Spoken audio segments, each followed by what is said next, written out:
하나님 말씀 출애굽기 12장 37절에서 42절까지 우리 한 절씩 교독하겠습니다.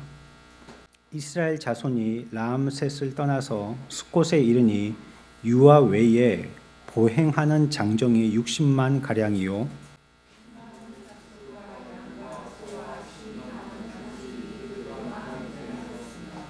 그들이 애굽으로부터 가지고 나온 발교되지 못한 반죽으로 무교병을 구웠으니 이는 그들이 애굽에서 쫓겨남으로 지체할 수 없었음이며 아무 양식도 준비하지 못하였음이었더라.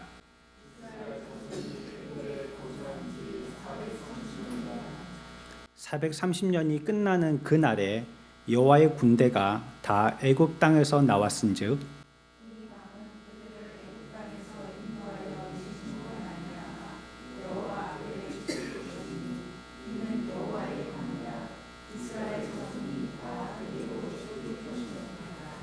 아멘. 오늘 우리가 이제 교리문답의 43문에 지금 계속 서문을 공부하고 있습니다. 이 서문을 이렇게 오래 공부하면 십계명은 도대체 언제 공부하느냐 이렇게 할 수 있는데 또 때가 되면 다 하는 순서가 됩니다. 그리고 또 우리는 이런 서문에 대해서 좀 소홀히 한 경향이 없잖아 있고 서문이 있다고 처음 들어보는 사람도 있을 정도니까요. 그래서 이 부분을 그렇기 때문에 더 강조해야 되는지도 모르겠습니다. 배울 기회가 없기 때문이죠. 우리가 늘 읽고 기억하면서 머리에 들어있던 내용들 다시 한번 문답할 때에 정리해 보시기 바랍니다. 십계명의 머릿말이 우리에게 교훈하는 것이 무엇입니까?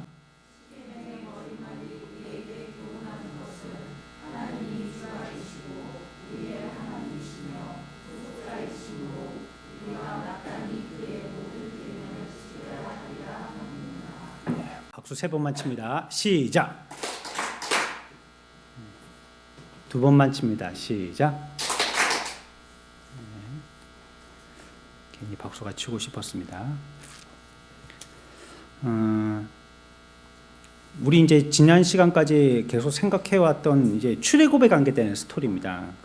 여러분들이 너무 잘 아시는 스토리였고, 이들이 나올 때에 무슨 모습으로 도망치듯 나온 것 같았지만요. 사실 주님이 보시는 안목에서는 그들이 도망자가 아니라 어떤 자들이었다고요? 군대 41절에 나왔죠. 군대가 나오는데 쫓겨나오는 것이 아니고 어떻게 나오는 겁니까? 승리자로 나오는 겁니다. 승리자로 싸움에서 이긴 개선 장군의 뒤에 있는 승리의 군대로서 애굽에 닫혀있던 문을 깨부수고 튀어나오는 겁니다. 그런 모습으로 성경은 우리들에게 보여지고 있고요.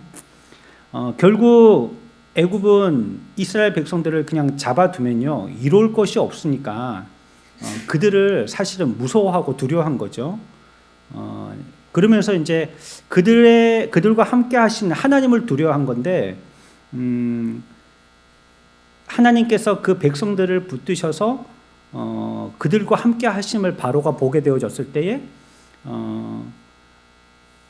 애굽에 종살이 할 때에 그들을 부리고 했던 이런 모습들이 자기들 양심에도 찔리고 했겠죠. 그러면서 한시 밥비라도 이런 것들이 우리를 더욱더 힘들게 만들고, 또 이스라엘 민족들이 막 정말로 세상적으로 얘기하면 막 열받아 가지고 과거에 자기가 종살이했던 것 이게 너무 억울해 가지고 한번 세상을 뒤집어 엎어버리라 이렇게 하면서 애굽을 완전히 저주할 그런 지경에까지 이르지 않도록, 그렇게 되면 지금 완전히 나라가 반토막이 나고 막 나라가 지금 몇 가지 재앙으로 거의 반파 상태가 다 됐는데, 정말 저들이 앙심을 품고 어떻게 저주를 내리기를 기도하면 우리는 정말 민족 자체가 모래바람이 될 수도 있으니까 생명이라도 부지하려고 이들에게 호의를 베풀었던 겁니다. 이제 좋은 말로 하는 거죠. 예전에는 너희들이 나가려면 나가봐라 하면서 보내줄 듯 하면서 또 안 보내주고, 그러면서 계속 놀리듯이 이렇게 했는데, 지금은 이제 정말 겁이 나니까요. 그리고 이제 그들의 심기를 건드리면 안 되겠다 싶으니까요. 그 능력의 하나님을 체험했었으니까요. 그러니까 잘 보여가지고요. 구슬려서 빨리 보내려고 그러려고 하고 있는 형편입니다. 만약에 그렇게 하지 않았다면 망하게 됐겠죠. 그리고 이제 아브라함과 같은 유대 계열의 피를 받지 않은 그런 사람들도 애굽에서 유대인들이 출애굽할 때에 같이 나온 거예요. 박수 4번 시작. 네, 잘한다고 박수 치는 게 아닙니다. 자꾸. 네. 타국인들이 나갈 때에 타국인들이 나갈 때에 유월절을 지키려면 그들과 같이 해야 되는 거예요. 그렇죠? 그들과 같이 한다는 것은 어떻게 한다는 걸 얘기하는 겁니까? 유월절에 이들이 죽지 않고 출애굽을 같이 하려면 살아야 될 것 아니에요. 그러면 어떻게 해야지 산다는 거였었어요? 네, 피를 갖다가 발라가지고 대문에다가 표시를 해야지만 안 죽는 거였죠. 그러니까 그거는 유대인들만이에요? 그러면요? 그러면 이방인들만이에요? 아니에요? 그러면 누구예요? 네, 그 말씀에 순종한 사람들입니다. 순종한 사람들. 거긴 조건이 없어요. 우리는 유대인들만 구원시키려고 아이고 지네들만 살려고 지네들끼리 알아듣는 말 가지고 지네들끼리만 눈으로 왔다가 깜짝깜짝 표시해가지고 그렇게 했구나 이렇게 생각할지 모르지만 아니에요. 이 얘기를 사실 뉴스가 안 나와서 그렇죠. 모르는 사람이 있겠어요? 한두 집이어야지 말이죠. 그러면 도대체 양을 몇 마리를 잡아서 피를 짠단 말이에요. 이들이 나올 때 장정만 몇 명이라고요? 아니 나올 때 말이에요. 이게 신천지 소리가 나오는데 어제 14만 14만 4천이 나오면 안 되는지 여기서 출애굽할 때 이들이 장정만 몇 명이었다고 37절에 우리나라에 지금 군인이 40만쯤 되거든요. 예전에는 60만 했는데 이제는 40만쯤 됩니다. 숫자가 많이 줄었죠. 예전에 한 2000년대에 우리나라에 전군의 숫자 정도 됐단 말이에요. 뭐만? 남자만이라는 뜻입니다. 남자. 이 장정은 한 50까지도 볼 겁니다. 한 20서부터 했고 한 50까지 이 정도 볼 겁니다. 나이 터울이 좀 이렇게 폭이 넓습니다. 그러니까 나이 드신 분들하고 아이들은 또 여자들은 또 아픈 사람들은 다 뺀 겁니다. 다 빼고 그냥 신체 건강한 남성만 60만이 나왔다는 거야. 60만이 나왔는데 그러면 가정으로 치면요 이 전체는 한 400만 500만이 나왔을 거라는 거예요. 남자만 60만이니까 그 식솔들하고 아니면 여기에 뭐 미혼의 남녀들이 섞여 있다면 그래도 그 가정이 요즘처럼 대개는 뭐 요즘은 뭐 한 가정의 식구가 뭐 아이도 잘 안 낳고 하니까 두세 사람으로 뭐 세네 사람으로 끝내지만 여기는 예전만 해도 우리가 뭐 형제간에 5-6명은 흔했지 않습니까? 형제들이 우리 아버지 어머니 세대가 그러셨죠. 그렇기 때문에 아마 뭐 400-500만은 거뜬히 넘었을 것입니다. 그럼 가정으로 해도 얼마나 되겠어요? 500만이라 하고 한 가정을 갖다가 5명씩을 하면 100만 가정이잖아요. 100만 가정. 엄청난 가정이죠. 한 뭐 100만 가정 너무 많나요? 한 70만 가정이라고 여겨봅시다. 70만 가정. 70집인 거예요. 70집. 70집이 흩어져서 70만 집이 흩어져 있는 거예요. 70만 집이. 그러면 양을 도대체 몇 마리 잡아야 되는 거예요? 이거 그 양피만 해도 그 양 죽는 소리가 온 동네를 떠들썩하게 하지 않습니까? 온 동네 뭐 전부 다 양 죽는 꽥꽥 뭐 그 비명 소리가 질러지고 온 동네가 피비린내가 나고 그리고 그 옆에 흐르는 그 꼬랑물이 전부 다 피물이 되지 않겠어요? 생각해 보자고요.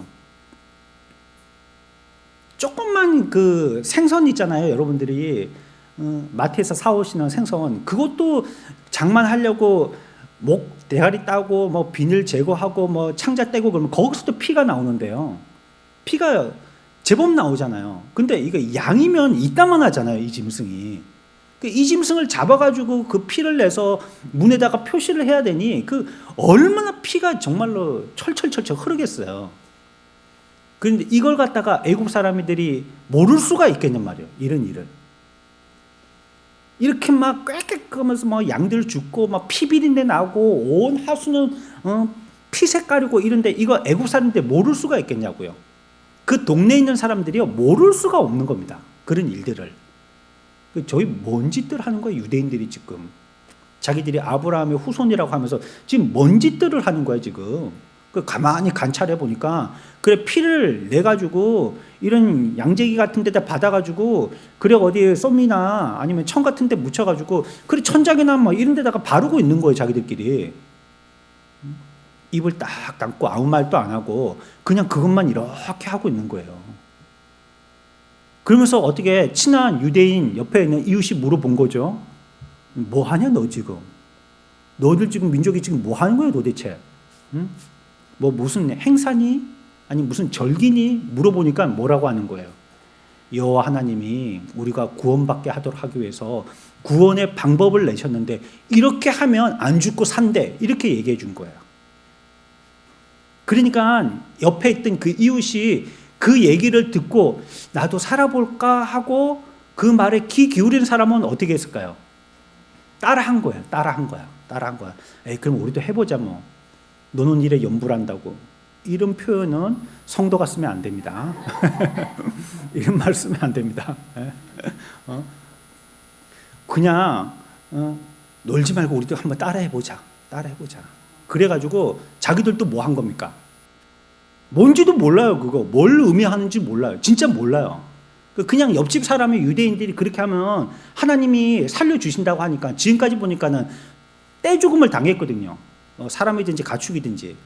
그러니까 잘못하면 우리들도 이 뭐 코로나19 같은 이 유행병에 나도 한꺼번에 휩쓸려서 죽을 수 있으니까 저렇게 하면 저게 우리한테 백신이 된다 하니까 그러니까 그렇게 한 겁니다. 그 사람들도. 뜻도 모르고 이유도 모르고 그냥 유대인들이 하니까 그대로 한 거예요. 그냥 피치를 한 거예요. 그냥. 그거 얘기하고 있죠. 그래서 이들도 구원받도록 하신 것입니다. 구원받도록. 이후에 우리가 알고 있듯이요.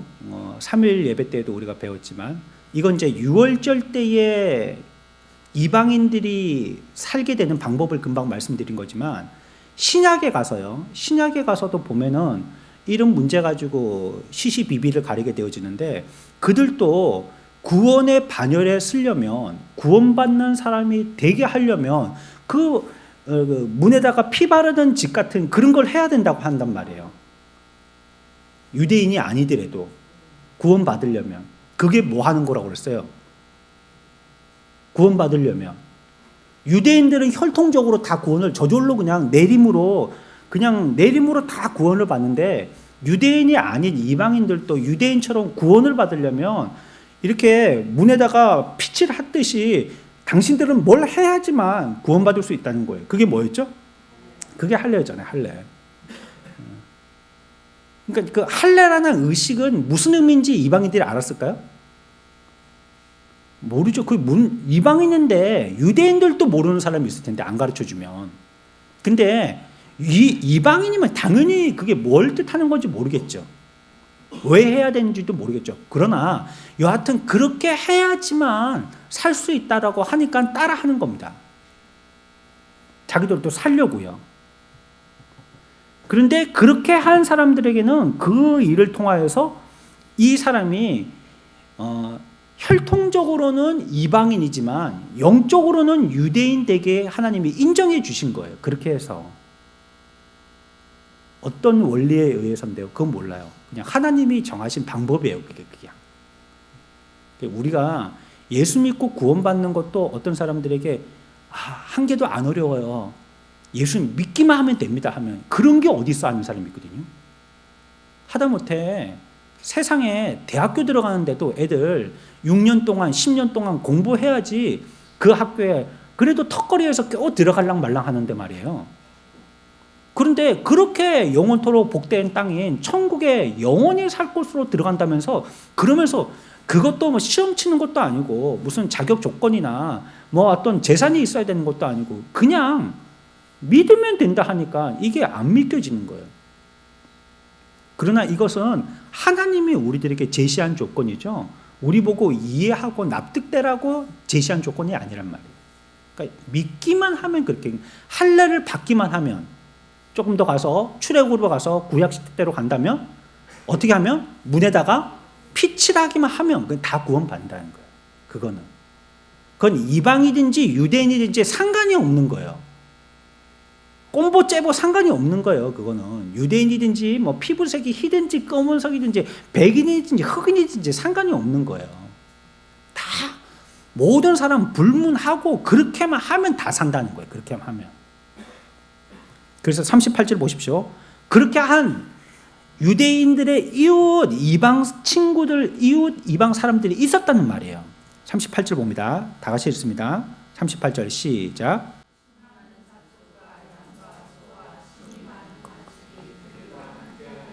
아멘. 이 말은 뭡니까? 이들도 그와 같이 했다는 뜻입니다. 그렇지 않아요? 그러니까 살았지. 나올 때 잡족이 같이 나왔다. 수많은, 그것도 한두 사람이 아니고요. 수가 너무 많아서 헤아릴 수 없을 만한 잡족들, 이방인들이 따라 나왔단 말이에요. 잡족이라는 말은 여러 민족이죠. 그 뭐 민족이 얼마나 많습니까? 그 민족들이, 수많은 민족들이 따라 나왔다는 것은 수많은 민족들도 그와 같이 문에다가 빛을 했다는 말입니다. 이 사람들이 알고 했겠냔 말이에요.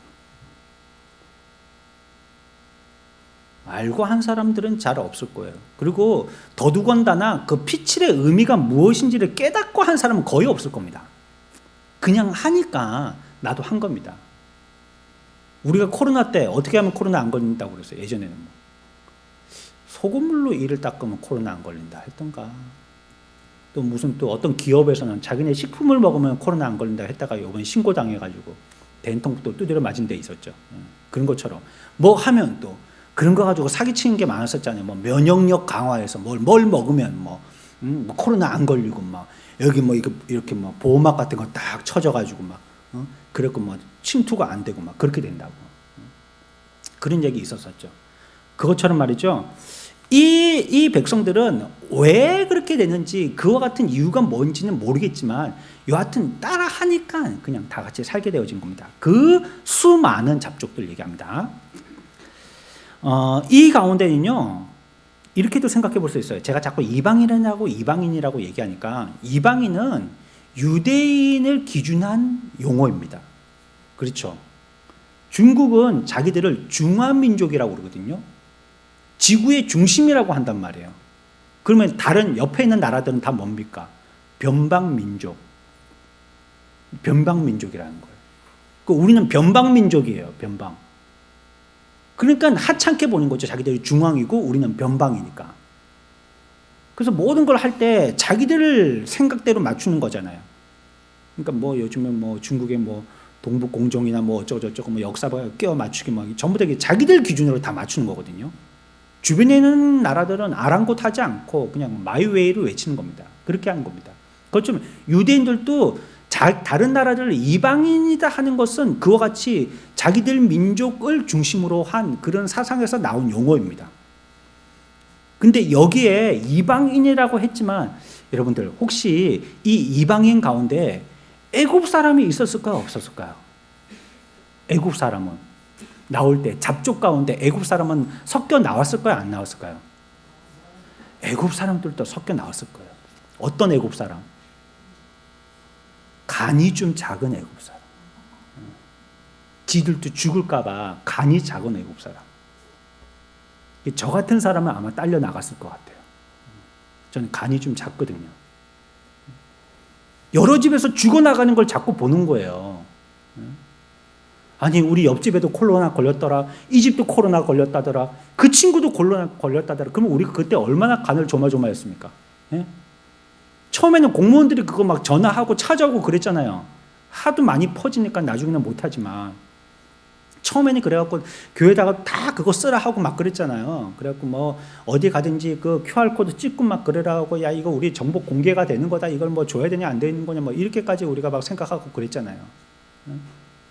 그래 이 사람들이요. 그러니까 애굽인들도 그걸 보고요. 자기들도 따라해야 되겠다라고 따라하게 되어지는데 이 애굽인들이 큰 민족이지 않습니까? 큰 민족. 그 미국과 같이 큰 민족이란 말이에요. 그러니까 큰 민족 안에는요 여러 민족들이 섞여 있게 되는 것이에요. 여러분 이게 좀 조심스러운 말인데요. 이렇게 한번 생각해 보죠. 우리는 우리를 한 민족, 단일 민족이라고 얘기합니다. 왜 그럴까요? 예? 왜 우리는 단일 민족을 유지할 수 있었을까요? 우리 민족은요 사이즈가 작기 때문입니다. 작으니까 다른 민족이 들어오려고 하질 않아요. 근데 미국 같은 나라는 보십시오. 다민족 국가 아닙니까? 중국도요. 민족이 많죠. 러시아 민족 많죠. 왜 그럴까요? 덩어리가 크기 때문에 그렇습니다. 국가가 크면요 거기에 자기가 소속되려고 민족적으로 거기에 소속감을 가지고 포함되려고 하는 나라들이 자꾸 생기는 거예요. 그러면 막 자기들이 원하지도 않는데 조금 있다 보니까 이만큼 커지고 모르는 사이에 이만큼까지 커지는 거예요. 그리고 뭐 세계 지도 펴놓고요. 중국 지우고 미국 지우고 러시아 지우면 땅이 없습니다. 거의. 유럽 요만큼, 그것도 섬나라. 영국은 저 귀퉁이에 붙어 있고, 뭐 네덜란드 보이지도 않고, 그 옆에만 이탈리아 뭐 구두끝 그거 볼랑말랑하고, 그거 말고는 거의 없습니다. 그 큰 나라에는요 여러 민족들이 자꾸 달라붙는 거예요. 근데 우리나라가 뭐 물론 우리나라를 갖다가 선전하기 위해서 우리는 뭐 단일 한민족 이렇게 얘기하지만 사실은 보면 우리나라에 누가 오려고 하겠어요? 조그만 민족에 여기까지. 그러니까 우리는 그런 부분에서는 뭐 강약이 될 수도 있는데 한민족을 지켜올 수가 있었던 거죠. 애굽은 어땠을 거예요? 그 당시에 큰 나라였습니까? 작은 나라였습니까? 세계적인, 요즘의 미국보다도 더한 나라죠. 몽고가 세계를 갖다 유럽까지 제패했던 것처럼 그 정도의 파워를 갖고 있던 그런 나라가 애굽이었죠. 그러니까 애굽에는 모든 민족들이 다 모이는 거예요. 그냥 뭘 하기 위해서라도 애굽의 시민권을 얻기 위해서 모든 나라 사람들이 다 모이는 겁니다. 그런데 이제 애굽의 큰 나라에 오늘날로 비교해 봅시다. 미국의 시민권을 얻게 되었어요. 미국의 시민권을 얻게 되었어요. 이제 애굽의 여러 잡족들이 다 들어가가지고 애굽 국민이 됐단 말이에요. 그런데 보면 여기 보면 오늘 38절에 수많은 잡족이 나올 때 그 사람들이 딸려 나왔다는 거거든요. 애굽에 속해 있던 사람들이 그 애굽에 자긍심이 생길 만한 큰 나라를 배후로 얻고 있었던 이 사람들이 그 나라를 갖다가 팽개치고 나왔단 말이에요. 이름도 모를 이전까지는 자기들을 종살이로 시켰던 그 약소 민족이라고 생각했던 유대 민족을 따라 나왔단 말이에요. 그러니까 살기 위해서 나올 때는요 모든 것을 다 팽개치고 나온 거죠. 그 집에 불 났는데 뭘 챙길 겁니까?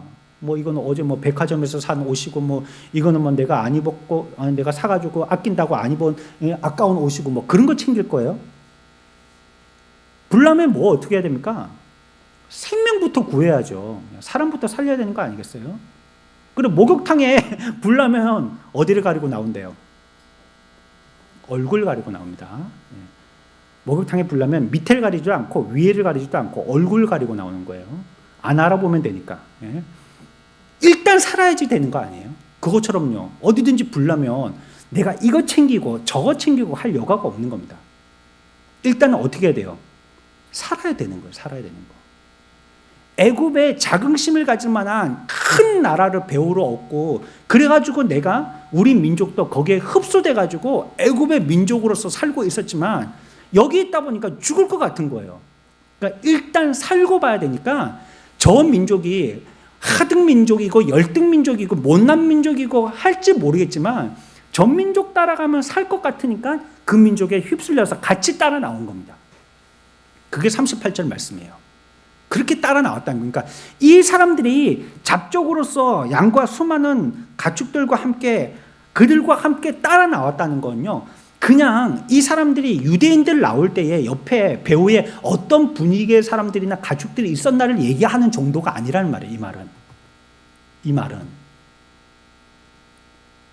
이들도 무엇인가를 보고 무엇인가를 느끼고 무엇인가를 깨달아서 그래서 나름대로 그걸 정확하게 알고 확인한 바는 없지만 어렴풋하게라도 그렇지 않겠나 싶고, 또 누가 그렇다 하니까 그 말을 듣고 또 자기가 눈으로 직접 보니까 그렇겠구나 싶어가지고 그래 살고자 이스라엘 민족들 나갈 때 같이 나간 겁니다. 따라 나온 애굽인들은요, 전까지 그 유대인들을 천하게 여겼잖아요. 그런데 출애굽 직전에 있었던 사건들을 보면서 이 사람들과 함께 해야지만 살겠다라는 생각에 마음을 굳히게 되고 결심하게 됩니다. 그러니까 그 결심이라는 게 얼마나 중요합니까? 사람을 살게도 죽게도 하는 게 결심입니다. 이 배를 살릴 수 있어 하고 끝까지 살려볼 수 있는 배면 그렇게 살려봐야죠. 어디 뭐 조그만 틈이 있어가지고 그 틈바구니 어떻게든지 메꿀 수 있고, 뭐 나무로 철사 같은 거로 묶어가지고 어떻게 그 구멍을 때울 수 있거나, 아니면 빨리 수중 용접해가지고 그거 뭐 이렇게 땜질할 수 있다든지, 아니면 밖에 나가가지고 무슨 화판이라도 되든지 비닐이라도 쳐가지고 그 구멍을 갖다가 잠시라도 한국 갈 때까지라도 땜빵해서 물이 스며들지 않도록 할 수 있다면 그걸 배를 구해야죠. 근데 지금 파손 정도로 보니까 그 정도가 아닌 거예요. 물이 한참 많이 들어와 있고 막을 수 없다 싶으면 배를 어떻게 됩니까? 버려야죠. 그러면 이제 이함, 배에서 탈출을 하게 되는 겁니다. 배를 버리고 탈출해야 되는 거죠. 결정해야 되지 않습니까? 내가 이 배에 남아가지고 이 배를 끝까지 지키고 고칠 것인가, 고쳐서 탈 것인지, 아니면 이게 이제는 가능성이 없으니까 버리고 나라도 살아야 될 것인지. 그래서 지금 유대인들과 따라 나온 여러 잡족들은 어떤 편을 선택했냐면 따라 나가는 게 살는 방법이라고 선택한 겁니다. 그래서 38절과 같이 따라 나오게 된 것입니다. 애굽에 있었을 때의 유대인들의 모습은 어땠습니까? 종살이였잖아요. 애굽인들이 종이었었잖아요. 유대인들이.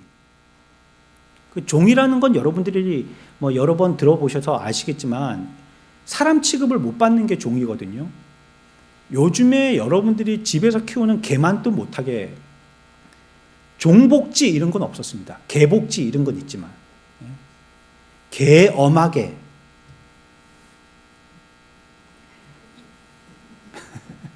이런 건 있지만, 개엄하게 막 이렇게 했단 말이에요.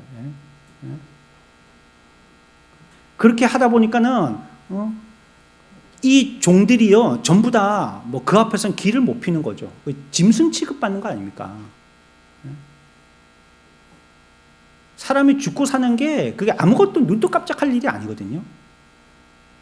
우리 집에 강아지는 무슨 병 걸리고 무슨 약 먹여야 되면 그거 뭐 몇십만 들더라도 보험이 안 되잖아요. 그거 데리고 와서 그렇게 하는데, 종은 안 그렇단 말이에요. 종은 아이고 죽으면 뭐 다음에 상가 가가지고 또 종 하나 사오지 뭐 이렇게 여겼단 말이에요.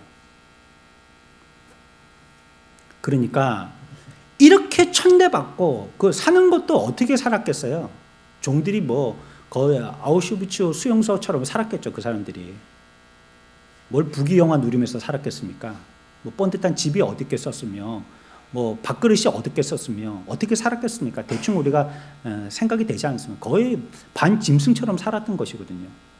근데 그럴 때는 아무도 그 사람들을 귀담아 듣거나 그 사람들의 모습을 갖다가 유심히 관찰하지 않았단 말이에요. 종이니까, 그냥 가축보다 못한 자들이니까 그렇게 여겼다는 것입니다. 게다가 유대인들은 어땠습니까?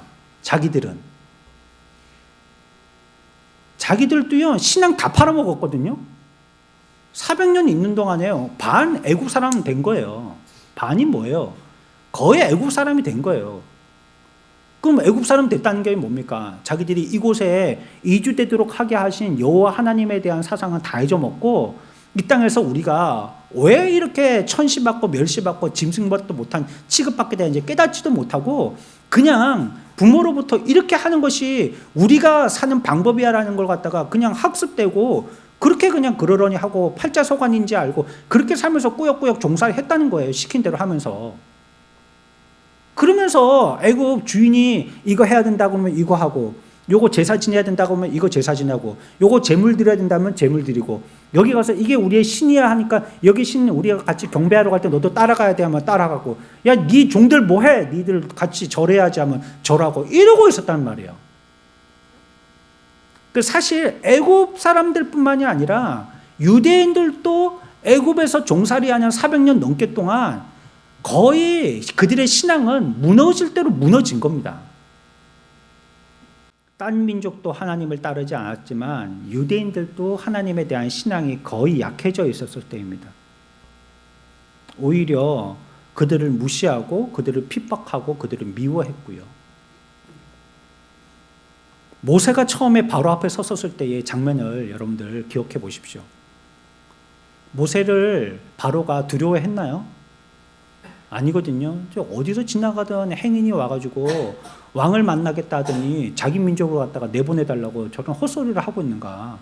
그거 무슨 유머처럼 생각했거든요. 웃기는 소리라고, 정신병자의 소리라고 그렇게 취급했거든요.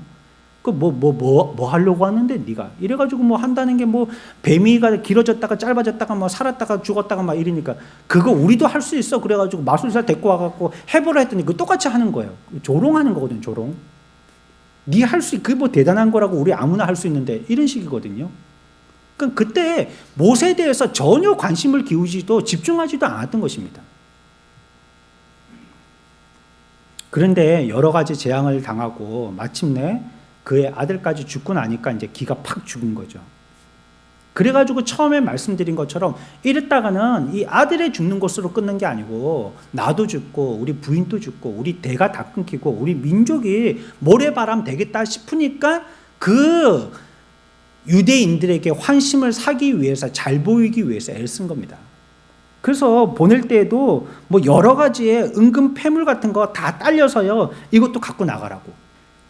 저주만 하지 말고 우리를 그냥 이 정도로만 그냥 살게만 그냥 목숨만 연명하도록 그냥 뭐 더도 덜도 말고 이대로만 놔두고 그냥 잊고 나가시라고. 그냥 그래가지고 그들에게 막 이렇게 막 들이워서 보낸 겁니다.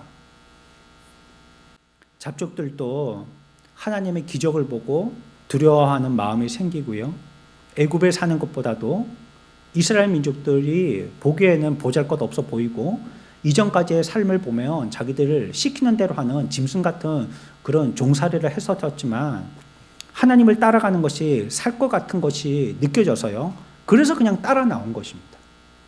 여러분, 신앙생활이 그렇게 복잡한 게 아닙니다. 그게 살 것 같으면 그 길로 가는 게 신앙생활입니다. 그게 맞으면 그 길을 결정하고 결단하고 그 길을 가는 게 신앙생활이에요.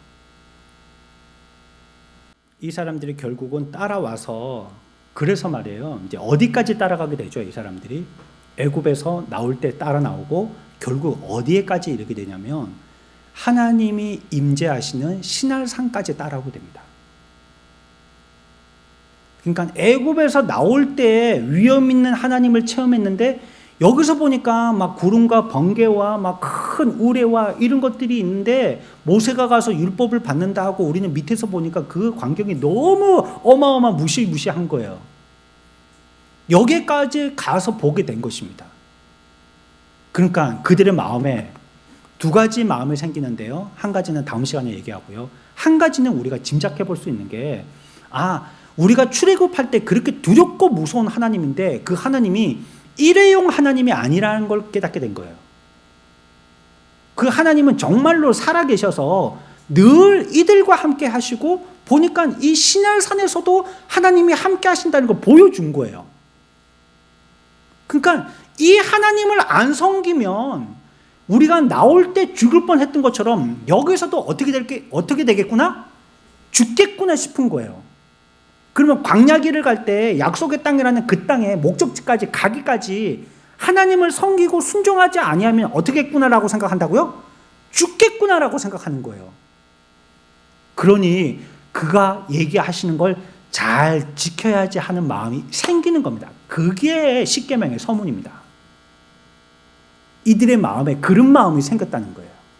이들이 잡족이라 할지라도. 근데 오히려 우리가 유대인들을 우리의 삶과 적용시키는 것보다도 우리들은 오히려 38절에 나오는 잡족을 우리의 삶에 적용시키는 게 좀 더 어울리는 것 같아요. 우리들도 구원을 이해하고 그렇게 한 게 아니거든요. 그렇게 하면 구원받는다라고 하니까 우리가 우리 속에서 성령이 일으키시긴 했지만 그렇게 해서 우리가 구원이 이루어진 거고요. 그리고 우리가 지금까지 또 하나님을 섬기는 것이 두렵고 떨림으로 섬기는 것이 아닙니까? 그때 그 하나님이 지금 또 역사하시는 하나님이 죽을 때까지와 죽음 이후의 세계까지도 관장하시는 하나님으로서 우리의 삶을 정권적으로 쥐고 계시는 하나님이시기 때문에 이 하나님이 아니시면 죽겠구나 하는 마음으로 율법을 붙들고 우리는 사는 것입니다.